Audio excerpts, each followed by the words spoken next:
Sekuyisona-ke leso sikhathi se-The Brunch Show and namhlanje-ke i-Wednesday mhla ka-4 August 2021 ngibingelele abasilaleli laphayana ku-Car Radio ngithi mina-ke uNoxolo Nene intombi yakaMadlokovu yes into senkomo ngaze ngazithazela ngiyasithanda phela mina Wednesday-ke namhlanje ungakhohlwa ukuthi namhlanje-ke i-birthday ka-Barack Obama, a former president laphaya e-USA, e-America, and namhlanje as kumhla 4 August futhi nakhona-ke it's National Chocolate Chip Day, it's a phinde kube i-Single Working Women's Day. Yeah, so namhlanje-ke namhlanje ngoba nazi ukuthi ngo-Wednesday kwi-Brunch Show, it's a health Wednesday nje kuba healthy, siyazi ukuthi sake sakhuluma even nangamanzi, so namhlanje ngiphathele into different. Before ngiye lapho so siqale ngama-news headlines, emva kwama-news headlines sobe sidlala iculo, elimnandi kakhulu. Emva kalokho kweculo ngizobe sengingena nje kwi-topic yami yanamuhlanje since kuyi-healthy Wednesday ke asibheke lapha kwama-news headlines. Bheka icele says police have netted possible big fish in unrest in investigation as Phoenix death toll rise to 86.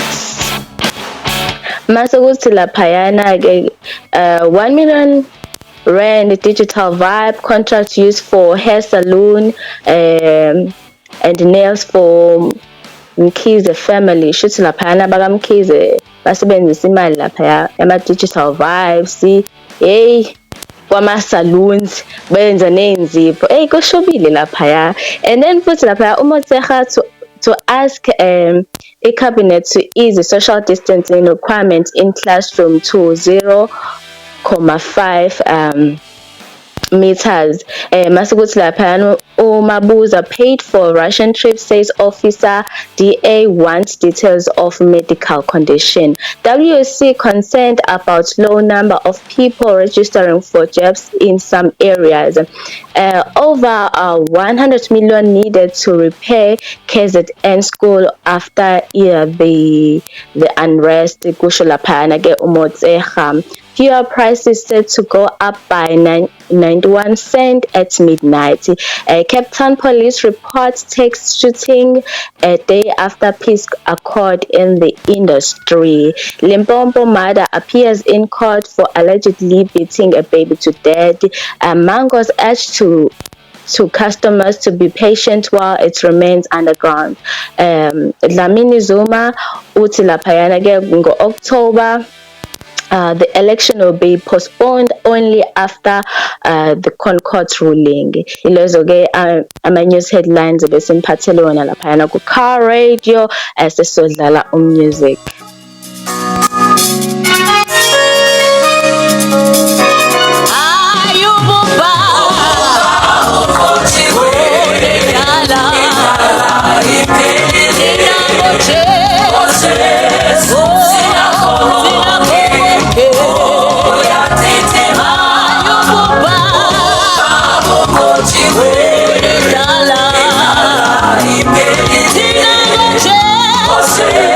Oh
Yebo, yes, sesilive ke laphana ku-Facebook. Ngiyathemba ukuthi ni-enjoyile lo music lo kade sinidlalele wona lapha ku-Car Radio. Sinibusisa nje ekuseni nje kwamanje. Ngibingelela abasibukelayo laphana ku-Facebook. Iculo lithi ububha bunqotshiwe. Ya kusho kanjalo ke umculo wethu namhlanje isuke lihle namhlanje ngoba celebrate i-birthday ya former President Barack Obama, phinde kuba i-National Chocolate Chip Day, Single Working Women's Day. But ke namhlanje ngoba sazi ukuthi it's a healthy Wednesday, sikhuluma about i-healthy all the way, but namhlanje ngiphethe i-topic ehlukile. Ngithi hala ongilalela phana ku-Facebook, ngithi shalom shalom, peace be with you.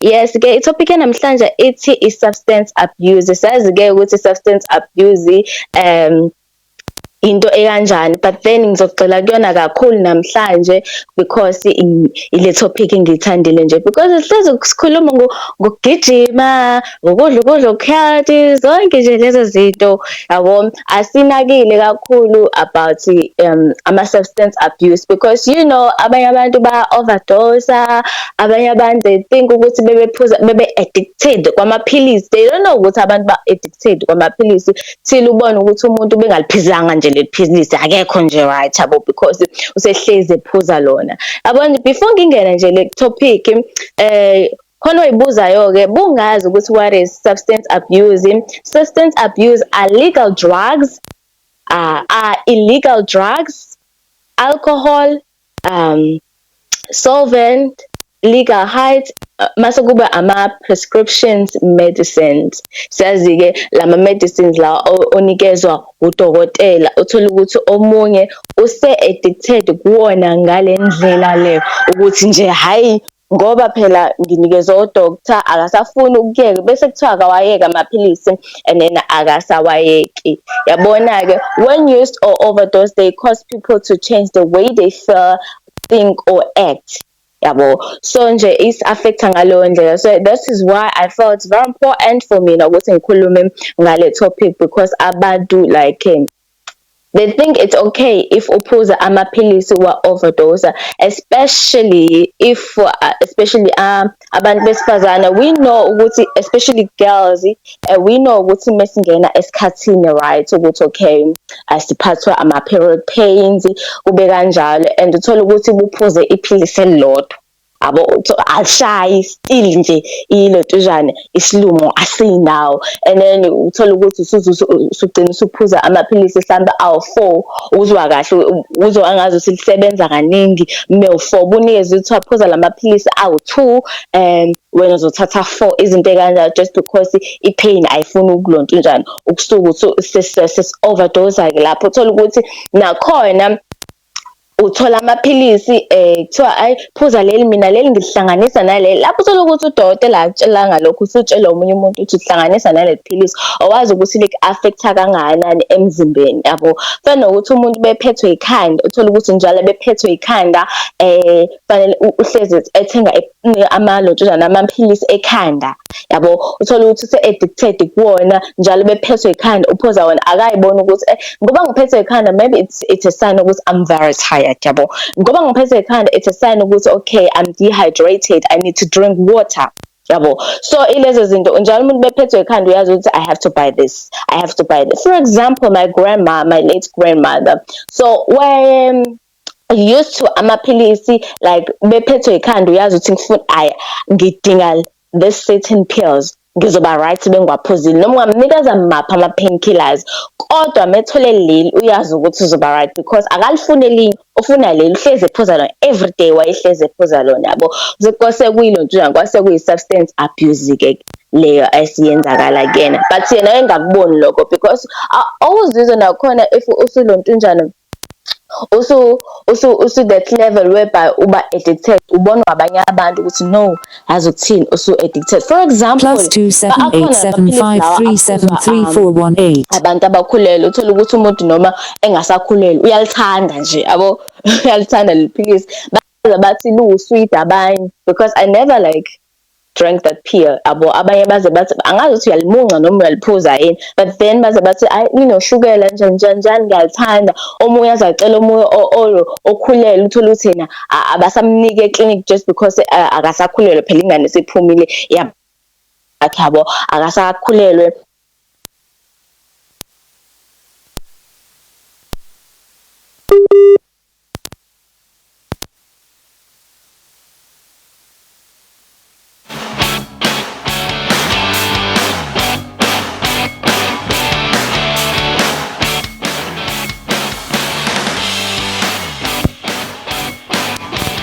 Because wena ufuna ipain ukuthi nena ihambe, siyazi ukuthi ipain nena ayibekezeleleki, nekhanda libuhlungu alibekezeleleki. Amanye ama-signs ukuthi uphethwe ikhanda, abanye abantu bathi like unenyongo yabo, it's kumele ukhiphe inyongo yabo. So mina-ke angizange nokukhipha yona. So but ke it's very important ukuthi uhlezi u-right emzimbeni ukuze u-avoid izinto ey'ningi. Just drink a lot of water ukuze u-avoid uphathwe ikhanda. If uzazi ukuthi you are that kind of person ukuthi bephethwe ikhanda noma kanjani, uyalonto njalo uphuza lamaphilisi lawa kanje. Awukazi nje ucabanga ukuthi yazi ngoba ngiphethwe ikhanda, maybe I'm dehydrated, I need to drink water. So just make a decision right now ukuthi yazi kuthini, I feel like I'm addicted to this pill, let me like mengiphethwe ikhanda just ngiphuza amaphilisi. Mina I'm this kind of person ukuthi bengiphethwe ikhanda ngisho ukuthi okay ngiphethwe ikhanda, I'm so lucky ukuthi ikhanda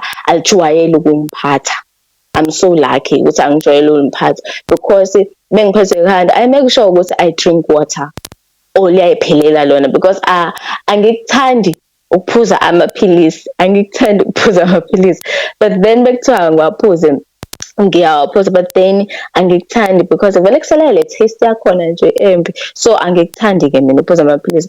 And then number 2, so you consume them in a high volume, and abanye you develop a tendency on the substance yabo ukuthi usujwayele nje ukuthi fanele uphuze lamaphilisi. Ilapho sekuthiwa khona uyawa-misuse ngoba uyajwayela yabo. So understand ukuthi angifuni ukuze uzitshela ukuthi okay, am I misusing them just because udokotela ungitshelile ukuthi kumele ngiwaphuze for isikhathi esingaka? No, if utshela udokotela ukuthi enene phuza amaphilisi for isikhathi esingaka, bethi phuza lamaphilisi for ulontujana 2 months, just do that.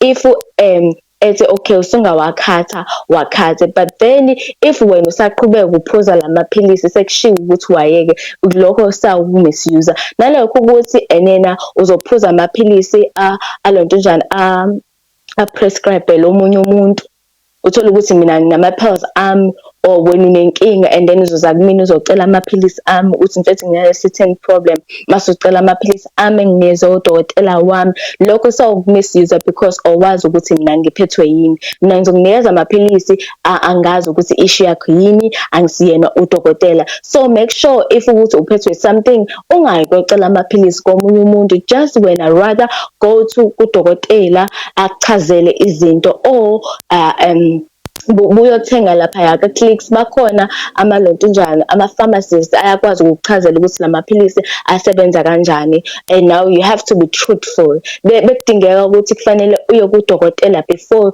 like update more about this kinds of pills. It's very important ukuthi uyaphuza because amanye amaphilisi uyawaphuza ngesikhathi esithize kanti akufanele uwaphuze ngesikhathi esithize, active ngesikhathi esithize. I remember I used to exercise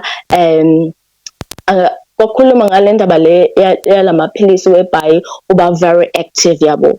So uba very active ngale ndlela leyo ukuthi ungavuka ebusuku washi ungavuka ebusuku ushanele icele yabo, izinto ey'kanjalo. Wena uyangichazela-ke usuphuza lawo maphilisi ntambama ebusuku nje, wena uzobe ungalele, uzobe ukhweshisa nje, uzobe washing izinto ey'kanjalo. So make sure ukuthi noma sekuthiwa ugula kanjani, hamba uyodokotela for yourself, or uhambe uye clinic for yourself. And ikhona lento le ogogo into abayenzayo, ngikhuluma ngento engiyaziyo, ukuthi uthole ukuthi isalukwazi asifuni ukuya eclinic asifuni nje ukuyothatha amaphilisi akhe uzocela umngane wakhe lo eseceleni amtshela ukuthi hayibo ngifuna la maphilisi athize unginikeze ngiyanqena ukuya eklinikhi wara bashaya ama-excuses. If kukanjalo just make sure ukuthi enena ingabe lawo maphilisi lawo a-right yini for wena, because singaba nenkinga eyodwa but then amaphilisi ethu aba different. And make sure ukuthi uma uphuza amaphilisi uwaphuza ngesikhathi esi-right, because bakhona amaphilisi owadla before owaphuza before udle, akhona futhi nawo owaphuza after mase udlile, yabo. So kukanjalo ke misuse impacts everything from health and parenting ability to the perception of reality and priorities, finance, and the ability to cope day-to-day life and work. Sesibukele lama movie uthola ukuthi umuntu use-addicted kanganani kwamalonjana, kwama-pills awaphuza, kwama-substance abuse awaphuza. For example, akekho umuntu ongayibukeli i-The Queen. So sasibona lapha uSiyana esebenzisa i-cocaine ukuthi wayese-addicted kanganani kuyona, wayeseze ayintshontshe ngisho nokuyintshontsha. Yabo, uthola umuntu ukuthi akazi ukuthi kwenzakalani osukwini lakhe because uhlezi e-high, yabo. And then angazi ukuthi ngangisetekisini, ubone lento le indaba yokuthi ube setekisini and then angazi ukuthi isetekisini or ngangihamba emgwaqweni or ngangibukela ivideo phakathi kwalezi zinto zo 3 or 4. So angihlele etekisini noma ikuphi angazi ukuthi ngangilalele, but then athi omunye hayibo ngeke phela ngingaphuza utshwala, uhlala kanjani nje week yonke usober, uphila kanjani nje usober, yabo. Abanye abantu abakwazi ukuhlala nje babe sober, truly speaking, because usebenzisa that substance to the level whereby udokotela akutshela ukuthi ungabusabiyeka ngoba wakubiyeka. Noma wayiyeka lento le wabiyeka utshwala, wayiyeka lento oyibhema, wayiyeka lawo maphilisi owaphuzayo, uzoshona, yabo. So nje kuze kureach to that level ukuthi okay, hayi konakele manje, kufanele ungabiyeki utshwala, lento oyidlayo fanele ungayeki, lawo maphilisi owadlayo fanele ungawayeki. And futhi lokho okunye kuya-affect ingane, especially alcohol, because nayo i-part of ilontondwane i-substance abuse, because abanye abantu baphuza like every day, yabo, bengizi every day. And ezinye izinto ukuthi ama-accounts engiwabonayo angenza ukuthi like ngingajabuli bengibona umuntu ophuzayo, because ngiyazi ukuthi mase ngekho right ukuthi okay uba kanjani. And sibona abantu bexabana, uthola ukuthi abantu like bebethandana kumnandi wara baxabana, baxabanela phambi kwey'ngane, bayixabanela phambi kwey'ngane, ababoni ukuthi lento abayenzayo phambi kwey'ngane iy'ngane zabo zi-affecteka kangakanani, yabo. So zonke lezo zinto zenza ukuthi uphinde ucabanga ukuthi lento engiyenzayo right, but then abanye bayasho ukuthi okay ngiyafuna ukubiyeka, mara angiwuboni umnyango ukuthi ukephi, yabo. Uyafuna ukubiyeka but umnyango ungene yazi, but then umnyango azawubona ukuthi uzokuma kanjani ematshalweni, izinto ezikanjalo. So ezingigxile la because nalento le iyalinka to i-mental health, i-mental health, ukuthi enena noma umuntu esephuzile, abantu abaphuza for different reason. Abanye uthola ukuthi umuntu ungena kwama-drugs or alcohol just because ene problems. Abanye babalekela iy'nkinga zabo, they feel like iy'nkinga ziba-posed, yabo. Umuntu bephuzile just ufuna ukuthi nje aforgethe ngale nkinga le anayo, but then akazazi ukuthi the more ngenza lokho the more ngiyi-affecta mina, yabo. Futhi noma esenze kanjalo abe addicted, umuntu akasakwazi ukuphila ngaphandle kwa-the substance le ayisebenzisayo. And ngumzali and futhi uhlala nabantu, kukhona iy'ngane ey'ncane ziyabuka ukuthi hayibo kwenzakalani endlini, uthola ukuthi awukwazi ukukhuluma nabantu, especially if u-under the influence of i-alcohol. Uthola ukuthi umntana like uyathuka endlini, uya-misuse ingane, uthola ukuthi uyaphuthela even nezinto zengane yakho ukuthi mhlampe bekuthiwa khona i-parents meeting, you be like hayibo mina nje ngikhathele kabi, ngiyasebenza, izinto ey'njalo, maningi ama-excuses. Nami ngibile esikoleni whereby uthola ukuthi abantu esifunda nabo abazali babo ababe present bekuyi-parent meeting yabo, kuba kanjalo uthola ukuthi uthisha ngoba ingane yakhe ayisakwazi ukufocusa eklasini just because into eyenzakalayo ekhaya, just because uma uhlezi efike endlini under the influence of i-alcohol or ama-drugs. So akanginikeza isikhathi sokuthi angisize nge-homework, noma nje uyahlupha, uyathuka nje, uhlezi nje eyinto nje yabo, it feels like uba useless yabo ephambi kwengane yakhe yabo. Uthola ukuthi ingane nakhona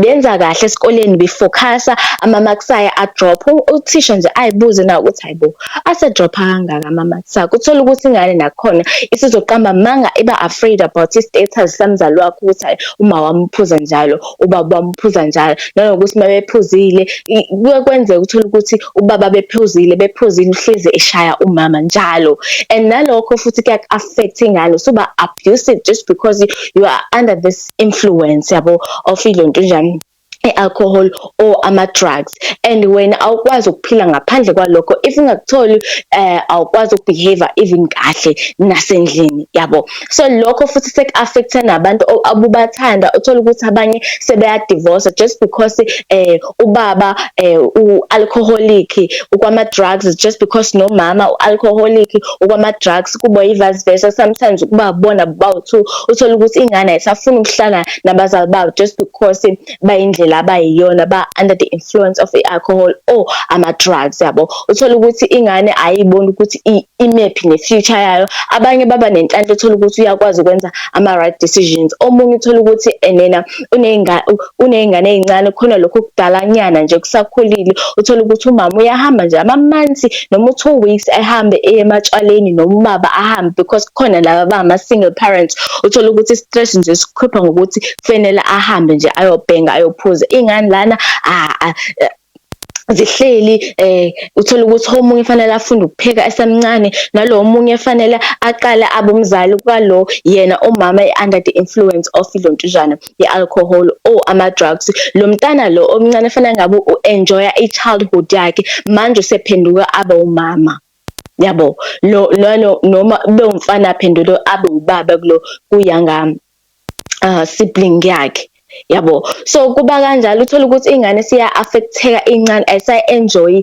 i-childhood yakhona. Uthola ukuthi omunye uba abusive, uthola ukuthi omunye uba ibhuli elontunjana esikoleni, uhlezi onolaka, and futhi bebembuza ukuthi hayibo njengoba wena buwumfana o-right, kwenzakaleni yabo. Othisha uthola ukuthi sebeyayibuza ukuthi hayibo kwenzakaleni ngawo, ngoba phela wena buwumfana o-right, uyiphethe kahle nje, usuba yibhuli yabo. Usuwenza nje izinto nje ezingacacile esikoleni, ingane beyiphasa kahle nje, you find the reason ukuthi enene uyiphathe kambi.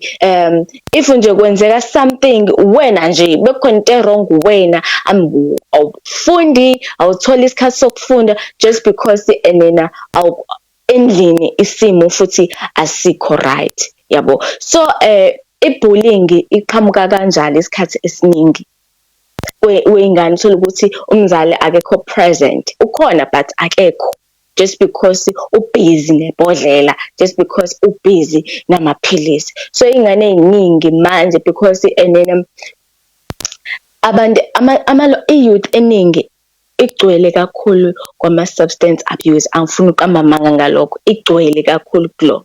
Uthola ukuthi omunye abanye basinda ngokuthi enena, uthola ukuthi ingane izosala nogogo, and futhi nogogo usenomthwalo omningi. Uthola ukuthi okay, uyayithola i-grant omunye, uthola ukuthi omunye ayikho enough yabo ukuthi ondle yona, ajika ondle nalezi ngane. Uthola ukuthi lo mama meseholile uhamba like ngomhla ka-31 noma uhamba nini, azabuye mhla kuthanda yena yabo, uthola ukuthi ingane uyishiye ingcolile, ingane ayisa-receive uthando, ingane isifila like rejected, siya-affecteka kwi-mental health yakhe nje, akasazi ukuthi kumele enze njani, akakwazi ukuhlukanisa u-right no-wrong, yabo, just because uthola ukuthi nawe umzali wakho uyam-abuser, yabo, uthola ukuthi ukhiphela i-stress sakhe kuyena, because ngishilo ekuqaleni ukuthi abanye baphuzela from ama-different reasons abo ukuthi just because nginale nkinga le asingishaye kancane kuzoba right. So kuba khona ama-substances that are known to have detrimental effects on mental illness, lokho esingakwazi ukuthi-ke aya-affecta-ke, uthole ukuthi uyaphuza. Ngizokutshela ukuthi imaphi lawo ma-substances akwenza ukuthi ube yi-victim ye-mental illness ekwenza ukuthi nawe usufferishe from that anxiety, from that depression, because abanye they just like do it just for fun, but they don't know ukuthi enzani emzimbeni wakho, enzani engqondweni yakho. So eyokuqala ke i-alcohol, the misuse of alcohol abuse can make it difficult to recover from mental illness, especially mental illness, it deals with the mind and indlela ocabanga ngayo nendlela futhi oyibona ngayo.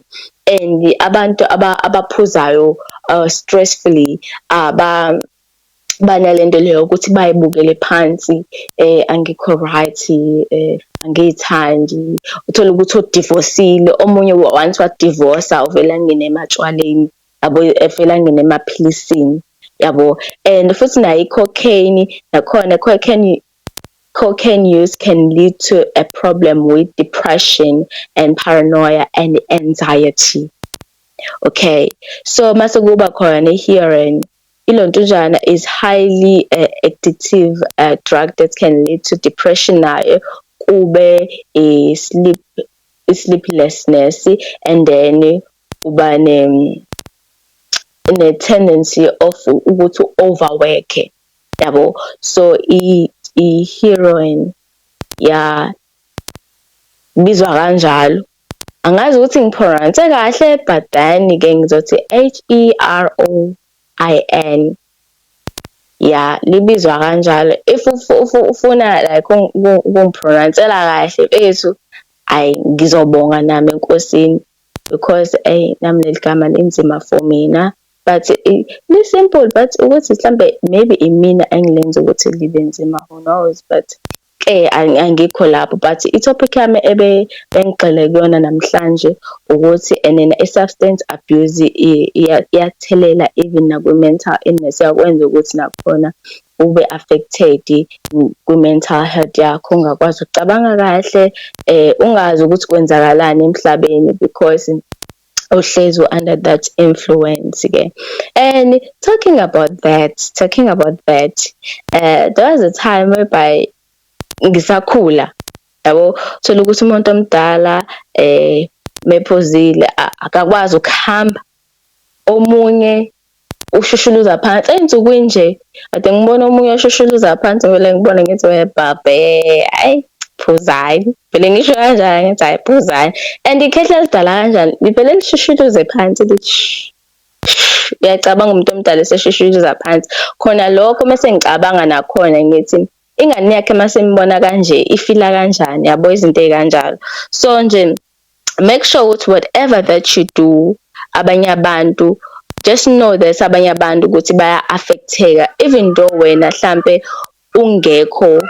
ungenandaba nalokho ukuthi okay baya-affecteka abanye abantu, but just make sure ukuthi noma sekuthiwa okay u-addicted kwini, uthanda maphi amaphilisi, just know ukuthi azoba ne-negative effect empilweni yakho, because into eyenziwe is just to deal with that sickness, or it's just to like yabo, ukuthi ube right. But then if usuphuza like ngenye indlela and ingane zakho nakhona futhi zizokhula ngenye indlela, bancane abantu uthola ukuthi benza ama-right decisions, because isikhathi esiningi as isikhula siyingane sibuka abazali ukuthi benze njani, even nangendlela abayiphethe ngayo. Bengibuka umzali wami ukuthi okay uyaphuza, okay u-abuse usibani, yabo, because asifani. Khona abanye iy'ngane ey'kwazi ukuhlukanisa right from wrong, ukuthi bengibona uma abuser like bengibona ubaba abuser uma, it's not okay, yabo, emshaya physically, yabo, emshaya, it's not okay. Noma esekhula uzowazi ukuthi hayi ilonto njani, unkosikazi wami angeke ngize ngimphathe kanje. Omunye uzobona isibonelo azohlukumeza ezinye iy'ngane, even nangendlela akhuluma ngayo ayikho right, just because ubukela kuwena, yabo. So nje i-substance abuse inomthelela omningi because abazali futhi nabo abaspendi isikhathi ney'ngane zabo, and ababoni ukuthi lokho ku-affect-eka kanjani. And futhi it's like manje sekuyitemu ukuthi umuntu nje have to like drink. Yabo, ngike ngibuke nje ngala ngasekhaya, ngike ngibuke ngempela ukuthi like bahlezi bobona ukuthi inyanga iyatsheka, kodwa nje every Saturday and Sunday, sometimes baqala ngo-Friday, ubone ukuthi ziyawa ngempela. And abanye they rather ukuthi enina iy'ngane zabo y'lamba than ukuthi bomwe, because once womwa umuntu uyaphuma no matter what, noma sekuthiwa kwenziweni uyaphuma athi ngiyoyenza lento le, ngiyophuza, aphume futhi ngeke uze umenze lutho ngalokho. Angeke nje uze umtshela ukuthi hayi bo awuthengile igrosa, awenzile ukuthi, uzokutshela kahle ukuthi mina ngomiwe and ngiyahamba ngiyophuza, futhi angeke uze umtshela ukuthi umama onjani, and futhi because bayakwazi ukuyikhulumela, yabo. So nje just like even namaphilisi, njengoba sengishilo ukuthi even noma udokotela esekutshelile ukuthi okay lamaphilisi uzowaphuza isikhathi esingaka, mase uzizwa ukuthi enena usuweqa isikhathi sadokotela, usuyathanda ngendlela le engafanele ngabe uwathanda ngayo, just stop. Make sure ukuthi uyastopha and make sure ukuthi yonke into iba right ngawe nabantwana bakho, because abantwana ba-affected.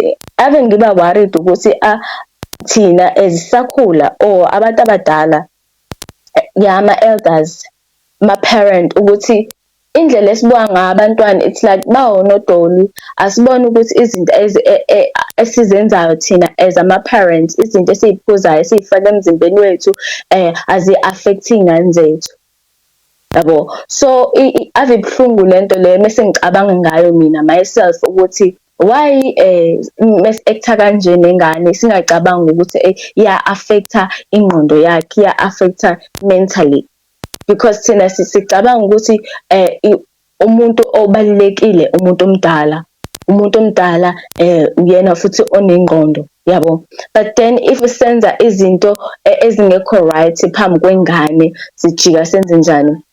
Sijika ingane masiyenza the very same thing wena leyo oyenzayo, ingane sokusishaya, yabo, izinto kanjalo. Because futhi abanye kwilontujana bathatha lama-pills or baphuze just i-peer pressure. Uthola ukuthi omunye, because ney'ngane siyazi ukuthi iy'ngane ey'ningi ziyabhema esikoleni, angifuni ukuqamba amanga, ziyabhema ey'koleni just because uthola ukuthi i-peer pressure. Uthola ukuthi umngane wami akayishaya lento just for fun, kuthiwa mfethu ayuthesta, yabo. Awunawo utheste-ke nangempela, utheste uyithande futhi lento, uqala ukhwehlele kakodwa, hayi ziye, yabo. And then masuyijwayele, and are very effective lama-pills, because once waqala nje abanye bathi akeke. Ngakhumbula nje khathi kusaduma iwunga, bathi nje iwunga nje once wageza nje iyaphuma egazini, that is why bengagezi, yabo, izinto ey'kanjalo. But talking about that, ngize ngisho ukuthi abanye abasebenzisa lama-substance abuse, they don't care about abanye abantu. Truly speaking, they care about bona, because if umuntu anganayo into omunye uqala manje esiyantshontsha endlini and ave kubuhlungu untshontshelwa, those are the outcomes. Uthola ukuthi akasayi afford lento le ase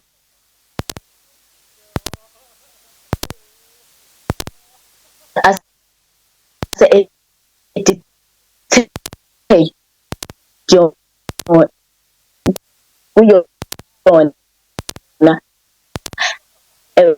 useyaqala nje, and then useqala nokubamba inkunzi elontujana ngaphandle, akasayi esikoleni nje isikole akasasifundi just because usebenzela ukuthi fanele akutholele iphilisi leli, usebenzela ukuthi fanele aphuze this thing, lotshwala obuthize, yabo, just because yena use-addicted ngale ndlela leyo ukuthi akasakwazi even yena nokuyicontrola, akasakwazi even yena ukucabanga kahle without ukuthi nje athathe this substance, yabo. So nje kuvuka nje izinto ey'ningi, untshontsha endlini, untshontsha udayisa noma yini, and futhi yazi baba ne-skill sokudayisa, and kuze kushiwo ukuthi hayi bo ningayithengi izinto zabantu, uthole ukuthi umuntu uphethe into omazi ukuthi ithathe, and futhi ba-convincing ngale ndlela nje. Even noma usuhamba esithayo ubona ngincane ukudayisela i-perfume mhlampe ya-500, thathe 50 rand my sister, yabo, cause ufuna lento le, and beyitholile, it's okay, it's right nje. Yabo nje ave kubuhlungu umuntu adayisa into uthole ukuthi wena nama-weave babehlutha abantu besifazane, ama-weave, umuntu akuhluthe i-weave azokudayisela ngo-50 rand noma ngo-20 rand. If ukhala futhi nakhona uthi hawu wethu 50 rand pho, hawu musho ukuthi no-20 rand esikhwameni noma no-10 rand uzothi hawu lethe my sister now, yabo. Yilezo zinto lezi zibuhlungu mase ucabanga ngazo ukuthi hawu futhi kodwa ungathatha i-weave yami, yabo. And futhi nakhona ukuthi nathi mase sithawu uthole ukuthi usuyajabula e-town, yaxolisa ukusebenzisa igama la kwamashi, esithawa e-town.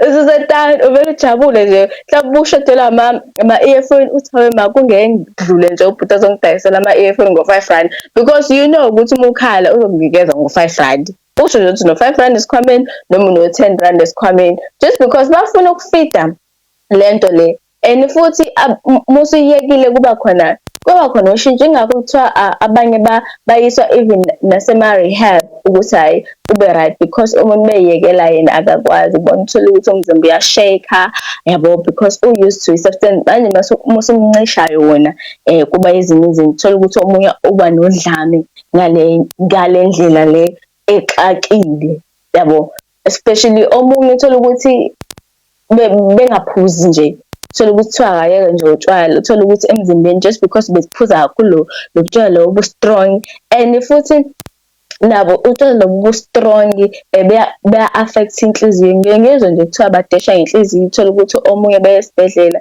Manje another guy kuthiwa begula, angazi isibindi sakhe sonakele just because udesha ngenhliziyo. Ukudesha ngenhliziyo ukuphuza like utshwala obu-strong, ngelentojana ungamix na something, and then thola ukuthi omunye siba-dark, si-affecta impilo yakhe. Abahlakaniphile bavele bathi ungaphuzi ungadlanga, yabo. So nje bengibona even isikhathi sekuthiwa abuvalwe utshwala, kwavuka nje ubugebengu ongabazi, abantu bagqekeza kwama-liquor store just because they need utshwala, especially abanye-ke bahlakanipha. Kuthiwa yini, benza ini, ipatshutshu, bayazi-ke i-fruit, abanye bayenze fruit just because baze basebenzisa even ulontujana uflower, bafaka nezinkwa. Angeke sihlala nabo la bantu, ngeke singayazi yonke le information le, sihlala nabo. Bathi ipatshutshu, uzoyibuka le patshutshu yakhona, uthi hayibo ipatshutshu. Uthola ukuthi like nabantu abasebenzayo nje, abasebenza umsebenzi ethize esile, like ba-professional, yabo, basebenza imisebenzi esile, kodwa mase ubabuka ukuthi hayibo abantu kanti banjani, yabo. Uthola ukuthi hawu uphuza ipatshutshu lo, yabo, izinto ey'kanjalo. Uthola ukuthi omunye uhamba ngemoto enkulu uya-afforda. Manje uthi the problem is sekuvaliwe, yabo, kuvalwe bona, and futhi abantu ba-acta ngendlela ehlukile. Ngize ngihleke ngithi hawe ma, there was one time ngize ngibona ukuthi hayibo abantu like they are really like they're really addicted to ukulontushana ukuphuza in such a way. There was a time whereby kuthiwa kuvaliwe utshwala and ngabona nje o-neighbour wami and bayadabukisa yazi ungazohleka. Laba kuthiwa kuvaliwe bazi bekuvaliwe labantu ababudayisayo, abadayisa that substance abuse, especially alcohol. Biyabiza ngale ndlela le isimanga. It's too much yabo. Uthola ukuthi abanye abaphuzayo uthola ukuthi omunye akasebenzi, uthola ukuthi omunye ama-piece job ngoba bekuyi-lockdown, umsebenzi eminingi binga-operate yabo, bengekho amasenti aphumayo, ongahleka uze ulale. So omunye shuthi bengakaze aphuza, angazi for 2 days noma usuku olulodwa sengikhohliwe. Kuthiwa kungangeni ngisho nokudla. Yabo bekungangeni ngisho nokudla. Ububona uma ugula kuthiwa nje uyagula nje ukudla angeni. Kuthiwa nje kungangeni ngisho nokudla. Bazama umenze ushadile awungeni. Ufuna nje the bottle. Wayeqhaqhazela lokho ecela ukuthi ngicela ningithengela bani. Ngicela ningithengela. Lazi le bhodlela labo lilodwa. I think laligijimela ko-R50 kodwa lona belijwayele mhlawumbe ukudayiswa mhlawumbe ngo-R17 la, lilodwa mhlawumbe libo-R30, mase kuthiwa buyavala utshwala. Kubo-R30 kubo manje bengasa-afford, bedabukisani Nkosi yami, bedabukisani. Awungaze usole ukuthi hhayi ngeke bayagula, but then ngoba babungekho egazini babesephelile, hhayi engasangqangqazeli. Kuthiwa bebemnikeza ukudla ngqangqazela ngisho neplate, bavele kuthiwa hhayi mvele nimthengeleni. Uyacabanga ukhiphe nje u-R50 othengele umuntu wena ungaphuzi, bungenze njani? Shuthi ngavele mhlambe ungaze ushonele umuntu endlini just because abantu addicted etshwaleni. So yilokho kade ngikhuluma ngakho namhlanje-ke, i-substance abuse, and then bese ngibhesi kakhulu laphayana kwi-alcohol because iyona edume kakhulu. And nalapha amaphilisi udokotela bengakutshela ukuthi phuza lamaphilisi, please ungawaphuzi. Ngakhuluma naye zakwazi ayithanda nje ukuphuza amaphilisi ekhanda. If uphethwe ekhanda, just make sure ukuthi you drink water and ungayijwayezi ukuphuza amaphilisi. Nawukuthi izinto ama-substance abuse nakhona ayalinka to ilontunjani i-mental health, whereby kunga-affecteka iy'ngane zakho nawe futhi unga-affecteka kwi-mental health-ke. Sengiqedile-ke mina uNoxolo, Nene sizodlala music. Yes.